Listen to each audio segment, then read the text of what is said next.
நான் கருதுவது உன் புகழைத்தான், கற்பது உன் பெயரை தான், கசிந்தது பக்தி செய்வது உன் பாத கமலத்தான், கசிந்து பக்தி செய்வது உன் பாத கமலங்களையே தான், பகல் என்றும் இரவு என்றும் பாராமல் கூடியிருப்பது உன் அடியார்களுடையே.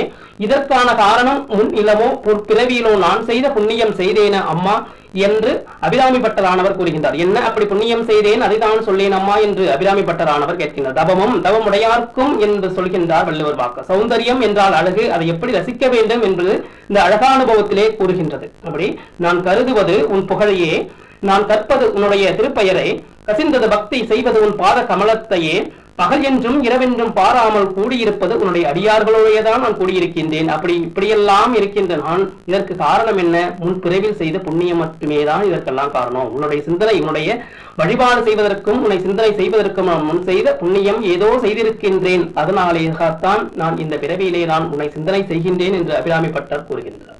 அப்படி சௌந்தரியம் அழகானுபவம் பற்றி பார்க்க இருக்கிறோம். அழகானுபவம்னா மேகலை பொங்க மாதசல கும்ப மேனுமுலை கண்டிடை சேரா நீர்மாக வளங்கெழு புவி நானிறையும் புவி வான்முக புவிலேனார் போது ஏக நெடுங்கடை பாசமோ அங்குசமோ மேற் வந்தருள் கபாலி நீர் மலங்கதிகள்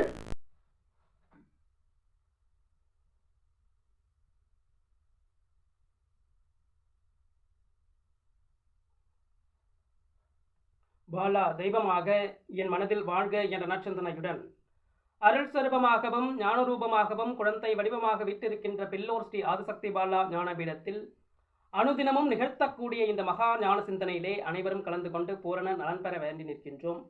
அன்னையனுடைய அருளினாலே ஆனந்த இந்த மகா சித்தியினுடைய அடைவதற்காக ஸ்ரீ ஆதிசங்கரர் அருளிய சௌந்தரிய லஹரி பற்றிய விளக்கமாக காண்கின்றோம்.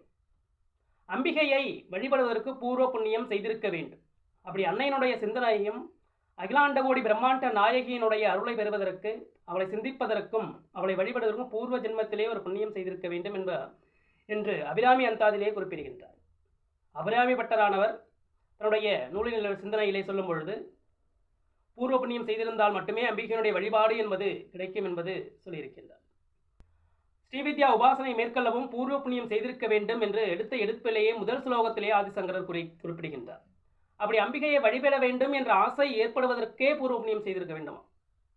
அன்னையினுடைய இந்த வழிபாடு முதலில் தொடங்குவதற்கே பூர்வ புண்ணியம் செய்திருக்க வேண்டும் என்று சொல்கின்றார். யார் சொன்னால் அபிராமி பட்டத்தினுடைய அபிராமி அந்தாதிலே குறிப்பிடுகின்றார்.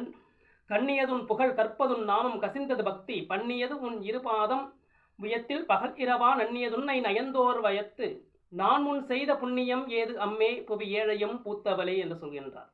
இப்படி கண்ணியது உன் புகழ் கற்பதுன் நாமம் கசிந்தது பக்தி பண்ணியது உன் இருபாதாம் புயத்தில் பகல் இரவா நன்னியதுன்னை நயந்தோர் வயத்து நான் முன் செய்த புண்ணியம் ஏது அம்மே. அன்னையே அகிலாண்ட கோடி பிரம்மாண்ட நாயகியே, நான் முன் செய்த ஜென்மத்தில் செய்த புண்ணியம் ஏது, அதனாலே உன்னை நான் இந்த ஜென்மத்தை நான் வழிபாடு செய்கின்றேன், உன்னை சிந்தனை செய்கின்றேன் என்று சொல்கின்றார். அப்படி யார் சொல்றோம்னா அபிராமி பட்டரானவரே சொல்கின்றார். அப்போ அபிராமி பட்டரே சொல்லும் பொழுது நாம் எல்லாம் எந்த மூலைக்குன்னு சொல்றார். அப்போ அன்னையை சிந்தனை செய்வதற்கே ஒரு தன்னுடைய புண்ணியம் வேண்டும். தான் வருடன் என்றமையின் விஞ்சிய கோமாதாவே என்று சொல்கிறார். தெய்வ அழகை அனுபவிக்க ஒரு தனி பாக்கியம் செய்திருக்க வேண்டும். இந்த பாக்கியம் இருந்தால்தான் வாழ்க்கையில மன நிறைவு என்பது இருக்கும். இறைவன் அருளாலே வழங்க பெற்ற உள்ளத்தால் மனிதன் உணர்ந்து இன்புறவும் சிறந்து பேராக இருக்கக்கூடிய அந்த அழகானுபவத்தை அனுபவிப்பதற்காக தனி பாக்கியம் வேண்டும் என்று சொல்கிறார். குழந்தை மழலை சொல்லி இன்பம் காண்பது அழகா அனுபவம். அப்படி மலை, அருவி, மேகம், காடு, நதி இவைகளில் வனப்பை கண்டு லயப்பது அழகா அனுபவமே. ஒரு மலையை பார்த்து ரசிக்கணும், அருவியை பார்த்து ரசிக்கணும். அருவியிலிருந்து தண்ணீர் வந்து அழகாக கொட்டும். மேகம் ஒவ்வொரு அசைவையும் பார்க்கும் பொழுது அந்த காடுகளில் இருக்கக்கூடிய இயற்கையினுடைய அழகு, நதியினுடைய அழகை, இந்த வனப்பை கண்டு லயப்பது அழகா அனுபவம் என்று சொல்கின்றார். கலை, அழகு, சிற்பம், சித்திரம் இவையெல்லாம் ரசிப்பதும் அழகா அனுபவம். இத்தனை அனுபவங்களை ரசிக்கும் பொழுது மனம் இன்புறுகின்றது. ஆனால் அந்த இன்பம் அந்த நிமிஷத்தோடு அந்த கணத்தோடு போய்கின்றது. இவையெல்லாம் சிற்றின்பமாக கூறுகின்றார்கள். இந்த இன்பம் என்பது நிலைத்து இருப்பதில்லை.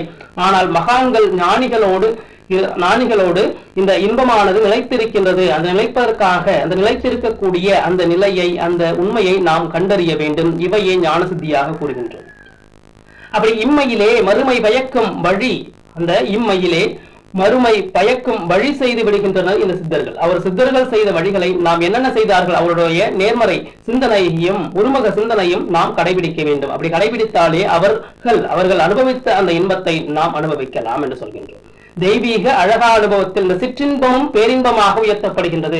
முதலில் அது சிற்றின்பமாக கூறுகின்றார்கள், அப்புறம் அதை பேரின்பமாக உயர்த்தப்படுகின்றது. அப்போ ஒரு சிற்றின்பத்தை பேரின்பமாக எப்படி உயர்த்த வேண்டும், அப்போ ஒரு சிற்றின்பத்தை எப்படி பேரின்பமாக உயர்த்த வேண்டும் என்றால் தன்னுடைய சிந்தனை என்பது நேர்மறையாகவும் தன்னுடைய உயர்ந்த நிலையாகவும் அதற்கு தன்னுடைய சிந்தனை ஒருமுகமாகவும் ஒரு மையப்புள்ளி, அதற்காக தான் தன்னுடைய சிந்தனையிலே ஒரு சக்தி வழிபாடிலே ஒரு 3 கோணத்திலே ஒவ்வொரு கோணத்திலும் ஒரு சக்தியாக வைத்து தன்னுடைய அந்த மையப்புள்ளியினுடைய சக்தியை வழிபடுகின்றார். அப்போ அந்த வழிபாடிலே அன்னையினுடைய வழிபாடு என்பது அந்த மையப்புள்ளி எதற்காக இருக்கின்றது என்றால் அந்த தன்னுடைய சிந்தை என்பது ஒருமுகமாக அந்த ஒரே ஒரு சிந்தனையாக இருக்க வேண்டும் என்பதற்காகவே அந்த சிற்றின்பம் என்பது பேரின்பமாக உயர்த்தப்படும். தன்னுடைய சிந்தை என்பது உயர வேண்டும் என்றால் அந்த ஒருமுக சிந்தனை என்பது வளர்த்துக் கொள்ள வேண்டும் என்பதற்காகவே கூறப்படுகின்றது.